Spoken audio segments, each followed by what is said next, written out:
The termination letter was already drafted in Bradford Kessler's inbox when the storm rolled in over Widow's Ridge 3 hours ahead of schedule. And by the time anyone realized a 9-year-old boy was missing on the mountain, the letter no longer mattered to anyone but Bradford, who was the only person there who hadn't yet understood that. Bradford was 44, the third-generation owner of Kessler Alpine Resort, a man who had spent 2 years modernizing every corner of the property. New lifts, a rebuilt lodge, an app that let guests track wait times in real time.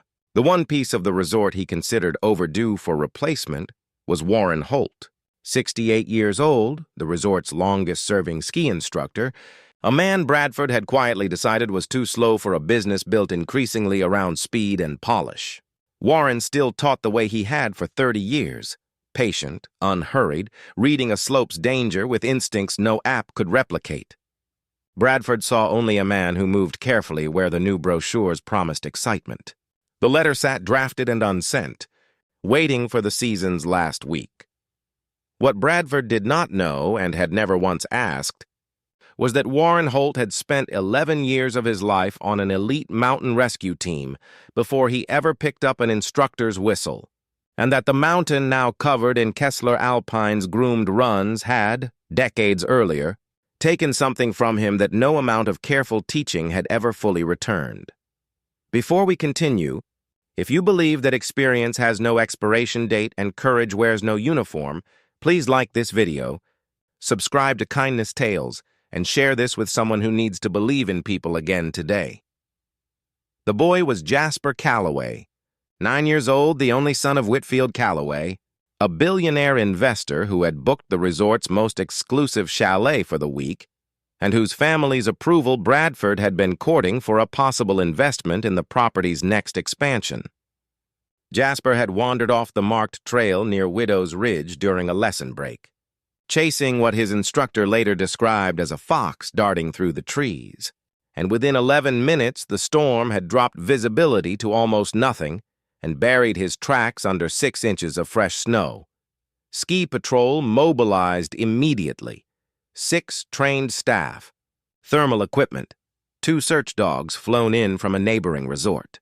Bradford stood in the command tent watching Whitfield Calloway's face lose color by the minute, watching his own carefully built reputation collapse alongside a father's composure, and understood for the first time in 2 years of upgrades and modernization that none of it meant anything if a child died on his mountain because the newest equipment couldn't read a slope the way an old instructor's instincts could.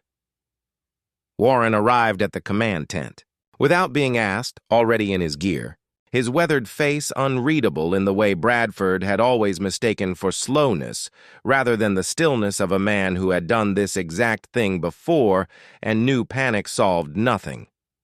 "I know where he'll be," Warren said. "Give me 20 minutes before you send the teams east. He'll have followed the tree line down toward the old ranger cabin. It's the only shelter shape a scared kid would recognize instinctively, even buried under new snow. I searched that exact slope in a storm 30 years ago. I know every fold in it."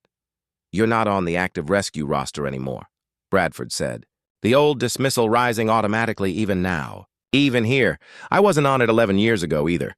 The last time I found someone this mountain tried to keep," Warren said, and something in his voice, not defiance, just plain, unhurried certainty, made Bradford step aside instead of arguing further.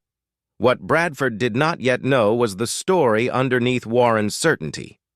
3 decades earlier, Warren had led a mountain rescue team on this same ridge during a storm that had buried his own partner, a woman named Dana Reyes, under an avalanche that took her before Warren's team could reach her.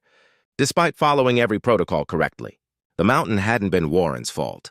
The inquiry had cleared him formally completely within a month. But Warren had carried Dana's name quietly for 30 years anyway, had left rescue work not because he'd lost his instincts, but because he could no longer bear being the reason a family waited by a radio for news that didn't come. Teaching beginners, slow and careful, on gentle groomed slopes, had been his way of staying near a mountain he loved without ever again risking what it had already taken from him once. Warren moved up the tree line alone, Refusing backup, he said, would slow him on terrain. He needed to read in silence. His old rescue instincts returning with a clarity that surprised even him. The particular way wind-loaded snow settled differently near rock outcroppings. The shape a frightened child's footprints made even after being half erased by fresh fall.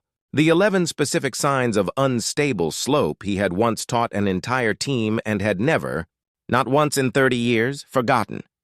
He found Jasper 23 minutes later, exactly where his instinct had said he would be, pressed into a narrow gap beside the collapsed ranger cabin's stone foundation, shivering violently, alive. Having done the one thing that had kept him breathing, staying still instead of wandering further into terrain that would have buried him for good. Warren wrapped the boy in an emergency blanket, called the coordinates in on a radio his hands remembered operating before his mind fully caught up, and carried Jasper the final quarter-mile himself rather than wait for a sled team to navigate the unstable slope. Bradford met them at the tree line, and the sight of Warren Holt walking out of the storm with Whitfield Calloway's son wrapped against his chest undid in less than a minute. Every assumption Bradford had spent 2 years building about what this particular employee had left to offer his resort. Whitfield Calloway did not wait for introductions. He crossed the snow at a run, took his son into his arms, and then turned to Warren with an expression Bradford had never once seen on the face of a man who measured almost everything in numbers. "You knew exactly where he'd be," Whitfield said. "How?" "Because this mountain took someone from me once, the same way it almost took your son," Warren said quietly. "I've spent 30 years making sure it never gets the chance to do that again, even from a distance. I just don't advertise it on a resume anymore." Bradford deleted the termination letter that night. Sitting alone in his office long after the command tent had been dismantled and the resort had gone quiet under a clearing sky, he did not simply reverse the decision.